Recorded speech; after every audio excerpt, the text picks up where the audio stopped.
አይወይኔ አይወይኔ አይወይኔ! ኧረ እንዴት ብዬ ልንገራችሁ? እንደው እየሰሙኝ ነው ብለው ነው አንተ አልሰሙኝ መሰለኝ። እግዚአብሔር ወደ ጥንታ ኢትዮጵያ ይመልሰን። በእውነት የድሮ ኢትዮጵያ ስትሳል እጇን ዘርግታ ማተባ ስራ ሹሩባ ተሰርታ ነው እንጂ ከንፈሯ በቦክስ የተመታ ምናምን አይደለም። አንቺ ደስ ስትቆይ የድሮ ኢትዮጵያ መልኳ ኦርቶዶክስ እየሰማችሁ ነው። መልኳ ኦርቶዶክስ የምትመስል በቀጥታ እናንተን ነጭ በነጭ ለብሳ ሹሩባ ተሰርታ ቀሚሷ ደግሞ የመስቀል ምልክት አለበት። የምን ምልክት? የድሮ ኢትዮጵያ ይችላል። እያንዳንዱ ሰንበት በአግባቡ እንዲከበር፣ እያንዳንዱ ወርሃ በዓል በአግባቡ እንዲከበር፣ እያንዳንዱ ዓመት በዓል በአግባቡ እንዲከበር የዚህ ሁሉ የመጀመሪያው የኢትዮጵያ ሊቀ ሊቃውንት የሚባለው ማን ነው? እስኪ ንገሩኝ። የመጀመሪያው ማን ነው? አታጨበጭቡለትም? እንደው በእውነት ትገርማ። አታጨበጭቡለትም? ለሱ እንደው አላጨበጨባችሁም። ለሱም ያጨበጭባ ችግር አለበት በእውነት። ቅዱስ ያሬድ ባይኖር ጳጳሳቱ አሁን በምናይበት ክብራቸው አልነበሩም። ከቅዱስ ያሬድ በፊት የአሁኑ ቅዳሴ አልነበረም፣ የአሁኑ ዝማሬ አልነበረም። ያሬድ ነው። የቅዱስ ያሬድ አምላክ ኢትዮጵያን ይጠብቅልን፣ በእውነት ኢትዮጵያን ይጠብቅልን። የእሱን ቤተ ክርስቲያን ማንም ፈነጨባት፣ ማንም ጨፈረባት። ኢትዮጵያ በዓለም አቀፍ ደረጃ ያስመዘገበቻቸው አክሱም ሐውልትን ብቻ አይደለም፣ ላሊበላን ብቻ አይደለም፣ የጎንደርን አብያተ መንግስታት ብቻ አይደለም፣ ሰሜን ተራራን ብቻ አይደለም፣ ቅያ ትክልንገይ ብቻ አይደለም፣ የኮንሶን የእርከን አሰራር ብቻ አይደለም፣ ባለመስቀልን ባለ ጥምቀትን ብቻ አይደለም። 12 መጻሕፍት በዓለም ላይ አስመዝግባለች። ስንት? 12። ልብ በሉ አደራችሁን ወጣቶች፣ ይህን ያዙልኝ። አንደኛ መጽሐፈ ሄኖክ እየቆጠራችሁ ነው። ስንት? መጽሐፈ ሄኖክ። ኧረ አትናገሩም፣ ኧረ አይናገሩም። ባንድላ አድርጋቸው። መጽሐፈ ሄኖክ፣ መዝሙረ ዳዊት። እናንተ ሁለት በሉ፣ እኔ ልናገር እንደገና ልመልሰው እንጂ። መጽሐፈ ሄኖክ፣ መዝሙረ ዳዊት፣ 4 ወንጌላት፣ የቅዱስ ጳውሎስ መልእክታት፣ ፍትሐ ነገሥት፣ ታሪከ ነገሥት፣ ግብረ ሕማማት፣ መጽሐፈ ቅዳሴ፣ የአፄ ቴዎድሮስ የጻፉት ደብዳቤ። የቆጠራችሁ ነው በደንብ። የሸዋው ንጉሥ ኃይለ ሥላሴ የጻፉት ደብዳቤ፣ አፄ ምኒልክ የጻፉት ደብዳቤ፣ ግብረ ሕማማት። አሁን ሌሎቹ እንኳን በዓለም ክፍለ ከተማው ማንያት እንኳን በዓለም በጉለሌ በወሬ ያስመዘግቡታል። ሌሎች አላቸው ወይ? ታዲያ ሳይኖራቸው እንግዶች ነው እንግዳ አደረጉ። እኛ እኮ ነው ሁሉ ያለ። መጽሐፈ ሄኖክ በዓለም የመጀመሪያው መጽሐፍ፣ የመጀመሪያው በዓለም ላይ ጠፍቶ የተገኘ ኢትዮጵያ ውስጥ 4 ወንጌላት። እኛ 4 ወንጌላት ስንጽፍ ኢትዮጵያን ጴንጤ የሚባል አልተረገጣትም ነበር። ለመጀመሪያ ኢትዮጵያን የተረገጧት በ1828 ነው። አንድ የተባለ ምሁር ይምጣ፣ አዲስ አበባ ዩኒቨርሲቲ 30 ዓመት ያስተምር 50 ዓመት ያስተምር ዶክተር ግሊ ይባል ይምጣ።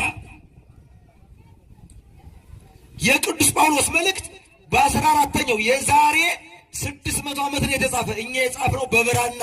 የወረቀቱንማ ማን ሊመዘግበው? ቅዳሴያችን በዓለም ተመዝግቦ ባለመስቀል በዓለም ተመዝግቦ እኔ አላውቀውም ይላል። ካላወቀ ታዲያ ማንን ሊመራል? ባለመስቀልን ሳያውቅ ኢትዮጵያን ሳያውቅ እንዴት ተብሎ? የሚገርመኝ ከ8ቱ መጻሕፍት በተለየ የአፄ ቴዎድሮስ ደብዳቤ የጻፉት ደብዳቤ ነው አንዱ። ደብዳቤው ላይ እንዲህ ይላል። መላከ መጋቢያ ይላል። የድሮ ደብዳቤ ሲጻፍ ይገርሞታል። በስመ አብ ወወልድ ወመንፈስ ቅዱስ ይላል። እየሰሙ ይለው ሊቀጠበብ አይ ወይናችን። ኧረ እንደው እንዴት ብዬ ልናገር? አንዱ ለምንድን ነው እንደዚህ የምትላለኝ? ታዲያ ምን ልበለው? ወይኔ የጸጸት መግለጫ አይደል እንዴ? እንደው አያሳርም? አፄ ምኒልክ የጻፉት ደብዳቤ በስመ አብ ወወልድ ወመንፈስ ቅዱስ አሐዱ አምላክ ዛቲ ጦማር ዘተጽፈት እምኀበ ንጉሥ ምኒልክ ዳግማዊ ንጉሠ ነገሥት ዘኢትዮጵያ። አይ ወይኔ! ኧረ እንዴት ብዬ ልንገራችሁ? እንደው እየሰሙኝ ነው ብለው ነው አንተ አልሰሙኝ መሰለኝ።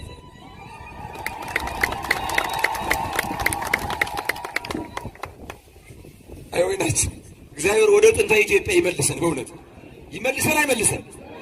ይመልሰን። የድሮ ኢትዮጵያ እኮ ስትሳል እየሰማሽ ነው። አንቺ የድሮ ኢትዮጵያ ስትሳል ማተብ አስራ እየሰማሽ ነው። አላየሻትም? አይተሻታል? አላየሻትም? አይቻታለሁ ብላኛለች። የድሮ ኢትዮጵያ ስትሳል እጇን ዘርግታ ማተብ አስራ ሹሩባ ተሰርታ ነው እንጂ ከንፈሯ በቦክስ የተመታ ምናምን አይደለም። አንቺ እንዴት እየልንገራችሁ ደስ ስትቆ የድሮ ኢትዮጵያ መልኳ ኦርቶዶክስ እየሰማችሁ ነው። መልኳ ኦርቶዶክስ የምትመስል በቀጥታ እናንተን ነጭ በነጭ ለብሳ ሹርባ ተሰርታ ቀሚሷ ደግሞ የመስቀል ምልክት አለበት። የምን ምልክት? የድሮ ኢትዮጵያ ይችናት። የድሮ እንዴት እየልንገራችሁ የቅዱስ ያሬድ ኢትዮጵያ፣ የአባ ጊዮርጊስ ኢትዮጵያ፣ የአባ ጽጌ ድንግል እኮ ለኢትዮጵያ የመጀመሪያው ነው። ከዚያኛው ዳዊት ስንነሳ ሁለተኛው ዳዊት እኮ ነው አይደለም? ያኛው ዳዊት 150 መዝሙረ ዳዊት፣ ይሄኛው 150 ማኅሌተ ጽጌ። አቤት የጽጌ ቀለም እኮ የተለየ ነው። የተለየ በጽጌ ማኅሌት የማይቆም በዘመነ ስብከት ማኅሌት የማይቆም በአብይ ጾም የማይቆም ነግር ያለው እያንዳንድ እንደ ወላዲተ አምላክን አመይ መጽአ ያስደነግጥም አንተ እናንተ ሰውን ግን የሚያገኘው ክርስቶስ ሲመጣ ወይም አመይ መጽን እየዘመሙ ነው፣ ወይም አመለተ ፍዳን እየዘመሙ ነው፣ ወይም ርይወን ወለቱን እየወረሙ ነው። ተሳቻ ነው ወይም ጽጌ ያስተርይሱ ነው። ተከከል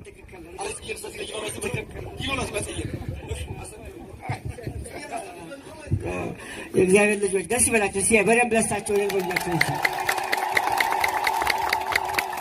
አሁን ይሄ የከተማው ስብከት አይደለም። እሳቸው የሰበኳችሁ የእግዚአብሔር ልጆች ያስተማራችሁ ትክክለኛውን ታሪክ ትክክለኛውን በመጽሐፍ የሰፈረውን እሳቸው አሁን እኮ ሰከሩ፣ ምንም ነገር ሳይቀምሱ ታሪኩ አሰከራቸው። እኛን ግን እንኳን ሊያሰክረን እንደው ካለንበት ቀስቅሶናል።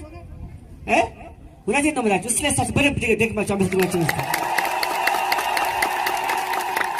ነገሥታቱ ሲጽፉ ደብዳቤ አሏችሁ በስመ አብ ወወልድ ወመንፈስ ቅዱስ አሐዱ አምላክ ብለው ነው መጀመሪያቸው። ዛሬ እንዴት ብለን ነው የምንጽፈው? ዛሬ ወይዘሮ ገሪት ወይ አቶ ገሌ በዚህ ጊዜ በዚህ ቀን በዚህ ጊዜ ተገናኝተን ነበር እንፈልጋለሁ ተባብለን ነው። በስመ አብ የሚባለውን አናውቀውም።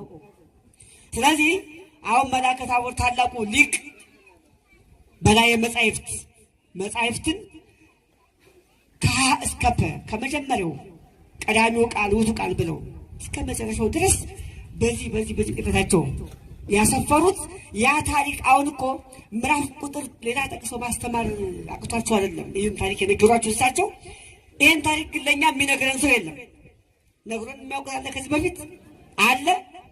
ዛሬ ትልቅ ትምህርት ተምራቸዋል። በደንብ ለሶስተኛ ጊዜ ሲያመስግኗቸው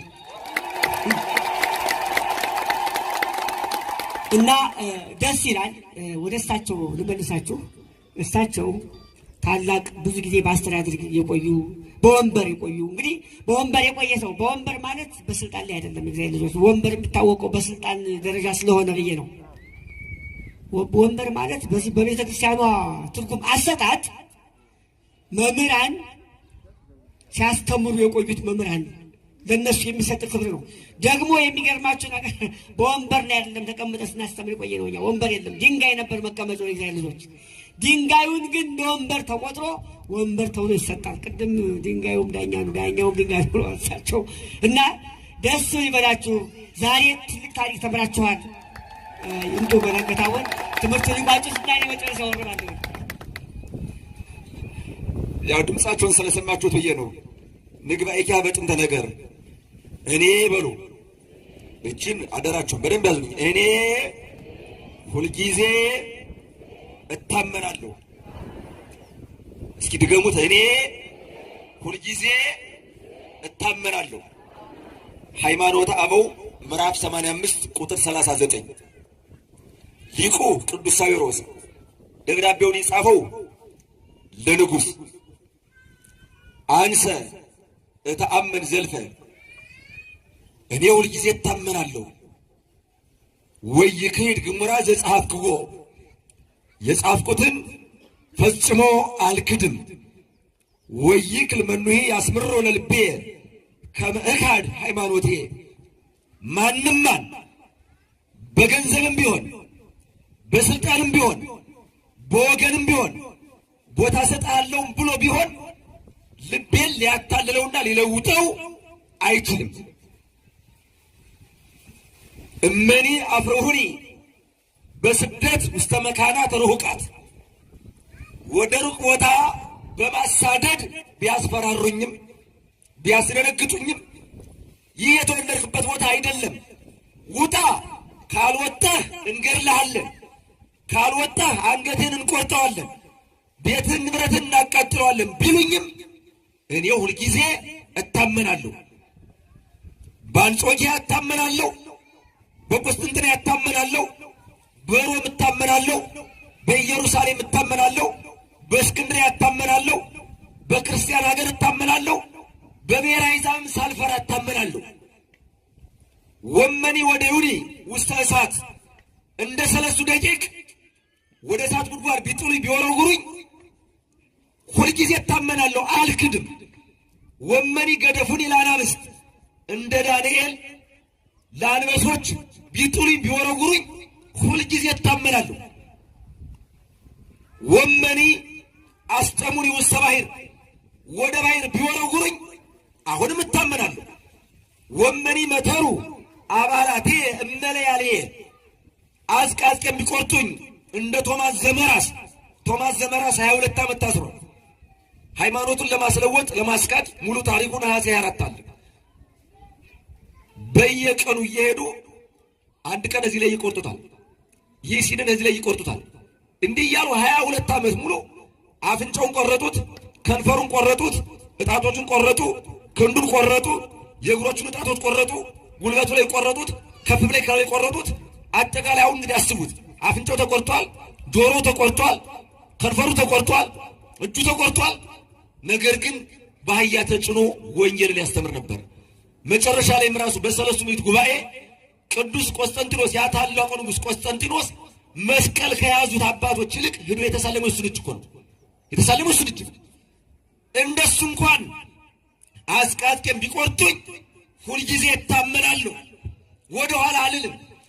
ወመኒ ኮነኑኒ በዘዘዚያሁ ኩነኔ፣ በልዩ ልዩ ስቃይ መከራ ቢፈርዱብኝ ቢያሰቃዩኝ ሁልጊዜ እታመናለሁ። ሁልጊዜ የዚህ ዓለም መከራ ያልፋል፣ ያኛው ዓለም ግን አያልፍም። አላ ጽኑዐ ልብ አነ በቃለ እግዚእ ኢየሱስ ክርስቶስ፣ ጌታዬ ኢየሱስ ክርስቶስ በተናገረው ቃል ጸንቼ በልቤ ታምኜ በአፌ አምኜ እኖራለሁ እንጂ መታመን በልብ ማመን በአፍ፣ በልብ ይታመናሉ፣ በአፍ አምነው ይናገራል። ምን ብሎ ዘይቤ ትፍርዎሙ ለእለ ይቀትሉ ሥጋክሙ፣ ሲያስተምር ሥጋችሁን የሚገድሏችሁን አትፍሯቸው። ወለነፍስክሙሰ ኢይክል ቀቲሎታ መኑሂ፣ ነፍሳችሁን ግን ማንም ማን መግደል አይቻለውም። ወካዕበ ይደሉ ከመ ናድሉ ለእግዚአብሔር እምናድልዎ ለሰብ፣ ይሄ ይሰና ያለውን ነው ሊቀጠበት። አይ ስብሐተ ነግህ ከርሞ ስብሐተ ነግህ እንዲቆምበት ይሽ አደራችሁ መምህራን አትሰቀው። ስብሐተ ነግህ ሲባል ደስ ይበላችሁ። እንደው ጧት ጧት እገይሳቤከ እኮ ነው። ወደ ማን ያሉ እገይሳቤከ ትተን እገይሳበ ምናምን አንልም። ወደ ሌላ ሀቤክ እኮ ነው አይደል? ስብሐተ ነግህ እኮ እገይሳቤከ ይገርማል እኮ ሌላ እኮ አይደለም። እንደው ሶበ ተዘከርና ያለ ጽዮን እችን ቦታ ስናስባት ሶበ ተዘከርና ያለ ምዕራፈ ሰማዕታት ትረሳለች። የወንድሞቻችን እንትን ይረሳል? ይረሳል? አይረሳም። በቅዳሴው ሰዓት ትዝ አይላችሁ? ሶበ ተዘከርና እንዲህ የተለየ እኮ የዐቢይ ጾም የዘመነ ጽጌ የዘመነ ስብከት እኔ ይገርመኛል በእውነት በጣም ነው የሚደንቅ። ዳግመኛ ለሰው ከማድላት ይልቅ ለእግዚአብሔር ማድላት ይሻላል፣ ይበልጣል። የምታመነው ሁል ጊዜ ነው። ሳገኝ ብቻ አይደለም፣ ሳጣ እታመናለሁ። አሁን በተሰበሰብኩበት በዚህ ቦታ ብቻ አይደለም፣ የትኛውም ቦታ ላይ አምናለሁ፣ በአንተ እታመናለሁ። ምዕመናን ለነ ቅዱስ ጊዮርጊስ ቤተክርስቲያን የታነጸላቸው ጽላት የተቀረጸላቸው በየዕለቱ በኋላ የተነሱ ሊቃውንት የእነሱን ምልጃ እንደው ሊቁ እኮ ያባ ጊዮርጊስ እንትን ያባ ጽጌረዳ እኮ ይገርመኛል። አክሊል ክበበ ጌራወርቅ ጽሩይ እምዕንቆ ባሕሪ ዘያቱ ዘተጽፈ ብኪ ትዕብርተ ስሙ ነሐሴ 16 ፍልሰት ይደምረን ይሞላል። ዘተጽፈ ብኪ ትምህርተ ስሙ ወተስካረ ሞቱ አክሊለ ጽጌ ማርያም። እንኳን ድንግል ማርያም የእሷ አክሊል ደስ ሲል በእውነት ተሳስቻለሁ። አንቺ ደስ ሲል በእውነት ሲያጨብጭቡላችሁ የቤተክርስቲያን እኮ እንደው ደስ ይላል። ከሆነ ደስ አይል ይንጥሞ ወደት አባ ጊዮርጊስ አንዱን ክፉ መናፍቅ ንስጥሮስን ሲያወግዘው ጸረ ማርያም ክፉ መናፍቅ አለ ንስጥሮስ። እሱን ሲያወግዘው ምን አለው? አንተ አለው ጳጳሱ ነው ነው ንስጥሮስ እኮ ፓትርያርክ ነበር። አንተ አለው አስተውሎ ሲያዩህ ቅጠል የሌለው ዛፍ፣ ፍሬ የሌለው ተክል፣ ፈሳሽ የሌለው ወንዝ፣ ውሃ የሌለው ጉድጓድ፣ የመንግስት ዘውድ የሌለው ንጉሥ፣ ጦር የሌለው ወታደር፣ ዝናብ የሌለው ደመና፣ ጣሪያ የሌለው አዳራሽ፣ አክሊል የሌለው ሙሽራ፣ ጌጥ የሌላት ሙሽሪት፣ ልብሰ ተክህኖ የሌለው ካህን። አሁን እንዲህ ስሉና ይህን ሲያውቁ ልዩነት እኮ አለውት። አሁን እኮ መልአክ መስሏል አልመሰሉም? ይቀመጡ እሺ፣ ይቅርታ እንደሆነ የተለየ እኮ ነው ልብሰ ተክህኖ አክሊለ ጽጌ ማርያም ለጊዮርጊስ ቀጸላ መንግስቱ ካሉ በኋላ ምንድን ያሉ ቀጥሎ አንቲኒ ታሰግድ ይሎቷል ወለኪኒሰ አንቲሰ ታሰግድ ይሎት ወለኪኒሰ ወለኪም ትቆይማ አንቲሰም ትላላችሁ አንቲም ትላላችሁ ወለኪንም ይላል። አንቲሰ ታሰግድ ሎቱ ወለኪሰ ይሰግዱቱ ድንግል ማርያም ለቅዱስ ጊዮርጊስ ሌላውን ታሰግድለታለች። እሱ ደግሞ ከሷ በታች ነውና ለሷ ይሰግዳል። ይሰግዳል አይሰግድም? አሁን ቅዱስ ጊዮርጊስ 7 ዓመት መከራ ተቀብሎ በእሳት ተጠብሶ ማረሻውን አግለው ከራሱ እስከዚህ እስከተድረስ ሰንጥቀውታል። ይህን ሁሉ መከራ የተቀበለ ለድንግል ማርያም ሲሰግድ በዚህ ዓለም ያለ ነው መጽደቃችንና አለመጽደቃችን ሳይረጋገጥ አምላክን ለወለደች ለድንግል ማርያም አልሰግድም ማለት ይቻላል? ይቻላል? አይቻልም። እንዴት ተብሎ ኧረ እንዴት ብዬ ልንገራችሁ? ኧረ እንደው ጅሎች አጃጃሉን፣ ጅሎች አጃጃሉ። የኢትዮጵያን ኦርቶዶክስ ተዋሕዶ ቤተክርስቲያን እጅግ ወርቃማ ታሪክ የሰሩላት 6 ነገስታት ነበሩ። ዛሬ በጣም የሚጠሏቸው ሌሎች ናቸው። ቤተክርስቲያን በጸሎት የምታስታውሳቸው፣ ሌሎች ግን ሁልጊዜ የሚያንጠለጥሏቸው። አንደኛው ማናቸው ካላችሁ አጼ ዘርዓ ያዕቆብ ናቸው። ማናቸው? አጼ ዘርዓ ያዕቆብ የኢትዮጵያ ቆስጠንጢኖስ ይባላሉ። ዕለተ ሰንበትን እኮ በዓለም አቀፍ ደረጃ በዚህ መልኩ እንድትከበር ያደረጋት እኮ ቆስጠንጢኖስ ነው፣ በንግስና ደረጃ። ቅዱስ ያሬድማ መቼም እንደምታወቁት ነው አይደል? ሊቃውንት ሰንበት ታዲያ ያመጣው ነው። በአጼ ዘርዓ ያዕቆብ ዘመነ መንግስት ጠንቋይ አይቀጡ ቅጣት የተቀጣበት አጼ ዘርዓ ያዕቆብ ንጉሥ ብቻ አይደሉም፣ ሊቅ ናቸው። በንግስናቸው የሚፈርዱ በሊቅነታቸው ተከራክረው መናፍቃንን የረቱ ናቸው። በጣም ይገርሙ ናቸው። በኢትዮጵያ ደረጃ በ1449 ዓመተ ምህረት መስቀሉ ግሸን ደብረ ከርቤ ማርያም ላይ ሄዶ ቢያርፍም ከዚያ በፊት ሲከበር ቢኖርም መስቀሉ ወደ ኢትዮጵያ ሳይመጣ መስቀሉ ይከበር ነበር። ለምሳሌ አጼ ካሌ ልጅ አጼ ገብረ መስቀል ናቸው አይደል? ታዲያ መስቀሉ ባይከበር አጼ ገብረ መስቀል ይባሉ ነበር እንዴ? 1000 ዓመት በኋላ እኮ ነው የመጣ መስቀሉ። እሳቸው ግን በአዋጅ ይህ ቅዱስ መስቀል ወደ ኢትዮጵያ ስለመጣ ብለው ወደኋላ መጻሕፍት ተፈልገው ሃይማኖተ አበው ተነቦ ስለ መስቀል ምን ይላል ተብሎ ቅዱስ ሄራቅሊስ ሰጊድ ለመስቀል ይላል። ምዕራፍ 49 ላይ ይመልከቱት። ለመስቀል መስገድ ምንድነው ይላል። ለድንግል ማርያም እሳ መስገድ ይገባል አይገባም? ይገባል። ማን ተናገረው? ቅዱስ ሄራቅሊስ። ምን ላይ? ሃይማኖተ አበው ምዕራፍ 48 ቁጥር 34 ላይ ወሶበ ሰማ ዘንተ ዮሴፍ ሰገደ ለድንግል ይላል። የሰማነው አንተ ኧረ እንዴት ብዬ ልንገራችሁ? ዮሴፍ የሰገደላትን የሀገር እንትና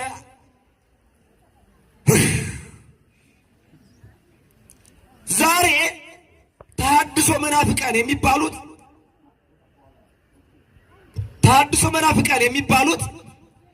የጥላቻቸው ማዕከል አጼ ዘርዓ ያዕቆብ ናቸው። እዩብኝም የሚጽፏቸው መጻሕፍት የሚያነጣጥሩት አጼ ዘርዓ ያዕቆብ በመሳደብ ነው። እንዴት በሉ? በዓለ መስቀል በኢትዮጵያ ደረጃ ብሔራዊ በዓል ሆኖ እንዲከበር አደረጉ። አታጨበጭቡላቸውም? በእውነት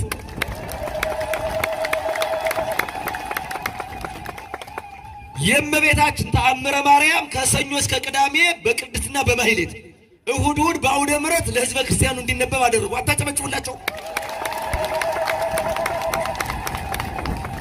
ኢትዮጵያን ዳር እስከ ዳር የክርስቲያን ደሴት አደረጓት።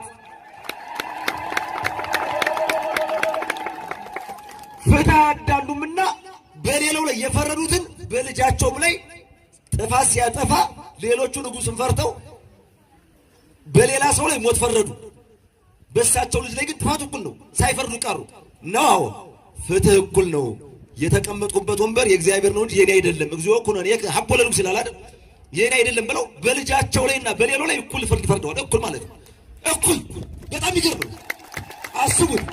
ዛሬ እንኳን በልጁ ላይ ይቅርና ሌላው ሕዝብ ሲያልቅ ዙሮ የሚያለ ክርስቲያኖች ሲጨፈጭፉ ዙሮ የሚያለ። ሁለተኛው በጣም ታላቅ ስራ የሰሩት ነገር ግን በጣም የሚጠሉት አጼ ገላውዲዮስ ናቸው። የሚጠሏቸው ሌሎች ናቸው። አጼ ገላውዲዮስን በጣም የሚጠሏቸው ካቶሊኮችና የቱርክን አክራሪ እስልምና የሚከተሉ ጽንፈኞች ናቸው። እንዴት ሆኑ? አጼ ገላውዲዮስ ጠንካራ ባይሆኑ ኖሮ የኢትዮጵያ ቅዳሴ አሁን የምንሰማው አልነበረም። ሃይማኖታችን ካቶሊክ ይሆን ነበር። እግዚአብሔር አውጥቶን አራጨብጭቡ። በድንግል ማርያም በድንግል ማርያም። ቋንቋችን የላቲን ፊደሉ የላቲን አይጉድ ኢትዮጵያን ጠልተው አይጉድ ሰው ማንነቱን ይጠላል። እንዴት ሰው ኢትዮጵያን ይጠላል? የኢትዮጵያ መገለጫ ዘመን አቆጣጠር መልክዓ ፊደሉ ሁሉ ይጠላል። ሰው ከኢትዮጵያ ይልቅ ፈረንጅ የሚናፍቀው እንደው ከእናትና ከእንጀራ እናት ማንን ነው የምትወድ? እስኪ ንገሩኝ። እንደው ለንጽጽሩ ነው። ሲጀመር አረቦችና ምዕራቦች ለእንጀራ እናትም ለምንም አይመጥኑ። ኢትዮጵያን እናታችን አይደለችም? ጦቷን አልጠባንም፣ አላዘለችንም፣ አልተሸከመችንም። ታዲያ ኢትዮጵያን ጠልተው አሳልፈው ይስጧት። አራት አጨብጭቡ። ቆይ የካቶሊክን ሃይማኖታዊ ፕሮጀክት እንዲከሽፍ ያደረጉት አጼ ገላውዲዮስ ናቸው። ሶስተኛው እጅግ ድንቅ ስራ የሰሩት ነገር ግን የሚጠሉት አሁንም አጼ ፋሲል ናቸው። አጼ ፋሲል እንዳለ የአባታቸውን ሃይማኖታዊ ፖሊሲ ተቀብለው አስቀጥሎት ቢሆን ኑሮ ደብረ ብርሃን ስላሴን ማን ነበር ቢቀድስበት? አንተ አደባባይ ይስል አረ በስመ አብ ያ የእርገት ቀለም እኮ አይባልም ነበር። አንተ አረ ጨብጭቡላቸው። አሁንስ በእውነት እንደው በስመ አብ እዚያ እንትን እኮ ነው ምንድነው ኦምራግ ምን እስከ ሰማይ ብለው ወበኪ ታደሰ ቀዳሚ ኩሉ ፍጥረት ፋሲለደስ ነው የሚሉት። እዚያ ይገባቸዋል አይገባቸውም? ይገባቸዋል። ለጎንደር ሊቃውንት አታቀበጩ ወላ ተምራክ አደራችሁ።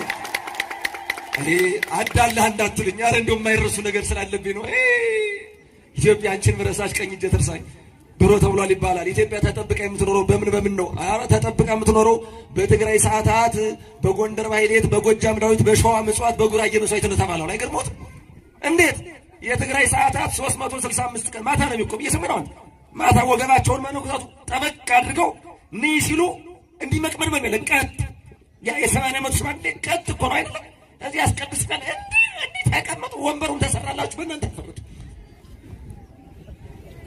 የጎንደር ማህሌት እንዴ ሰላም ለስርተ ርስከ ዘስሙር አብቋሉ ወጽፉ ቅጥቀ ላርዘ ሊባኖስ አምሳለ ቆጽሉ ኢየሱስ ክርስቶስ ሊቀ ካህናት ዘላይለ ኩሉ ዳሴ ከፊደሩ ይስገድ ይበምድ ንባቦ ቃሉ እንዴ ተባለ። የጎንደር ቆቆም አይደለም ተሳስቻለሁ እና ተጨርጭ ወላጣም ያን ኩነት ባልቻው ያ ተክሊው አይጓ አይነጥም እኮ ድረስ ቃል እግዚአብሔር አጼ ፋሲል የአባታቸውን ሃይማኖት ትክክል እንዳልሆነ አይተው የሮም ሃይማኖት ፊትም የረከሰች አሁንም ትርከስ ከሀገሬ ከኢትዮጵያ ትውጣ፣ የማርቆስ ሃይማኖት ድሮም የተቀደሰች ለወደፊት በኢትዮጵያ ላይ ተከብራና ተቀድሳ ትኑር ብለው ጠራርገው አውጥተው ኦርቶዶክስ እንድትቀጥል አደረጉ። አራተኛው እጅግ ድንቅ ስራ የሰሩ ነገር ግን የሚጠሉ አጼ ቴዎድሮስ ናቸው። አጼ ቴዎድሮስ በእውነት ከቋራ ተነስተው መቅደላ ሄደው ወደ ሸዋም መጥተው ዘመነ መሳፍንትን አስወግደው ኢትዮጵያን አንድ ላይ ያደርጉ ኖሮ የአሁኗ ኢትዮጵያ ነበረች። እንደው እኮ ልንገራችሁ፣ ለምሳሌ እኔን አሁን እዚህ አሁን ሻሸን ባወልቅ፣ ካቤን ባወልቅ፣ አፍንጬ ቢቆረጥ፣ ጆሮ ቢቆረጥ፣ እጄ ቢቆረጥ እንደ ሙገጫ ተድበል ብሎ እንደ ሸምበቆ መለል ብሎ ይላል። ምን መስል ነበር? ሙሉ መልኳ እኮ ያለ በማን እንደሆነ ታውቃላችሁ? እነሱ መሰሩት ስራ እኮ ነው ሙሉ። ለእኔ ኢትዮጵያ የምትባለው ሁሉንም አጠቃላይ የያዘች ናት። እየሰማችሁ ነው? አሁንም አንዳንዱ ሆዷ ሊዘረግፋት ጥረት ያደርጋል። አንዱ እዚህ ሊቆርጣት፣ አንዱ እዚህ ሊቆርጣት፣ ይቆረጠው እሱ። ኢትዮጵያ አትቆረጥም፣ ለዘላለም ጸንታ ትኑር። አምስተኛው ግብጾችን ደም እያስተፉ የመለሷቸው ታላቅ ተጋድሎ አድርገው የተዋሕዶ አርማ አፄ ዮሐንስ። ነገር ግን በየጊዜው ጸሐፊዎች የሚጽፉ በሳቸው ላይ ነው። ስድስተኛውና የመጨረሻው የአሁኗን ኢትዮጵያ እንድታድርጉ ያስረከቡን አፄ ምኒልክ። እነዚህ ኢትዮጵያን ስላቆዩ መወቀስ ነው ያለባቸው፣ መመስገን ነው ያለባቸው፣ መወቀስ። እናታጨበጭቡላችሁ። ወስብሐት ለእግዚአብሔር። ይቆይ።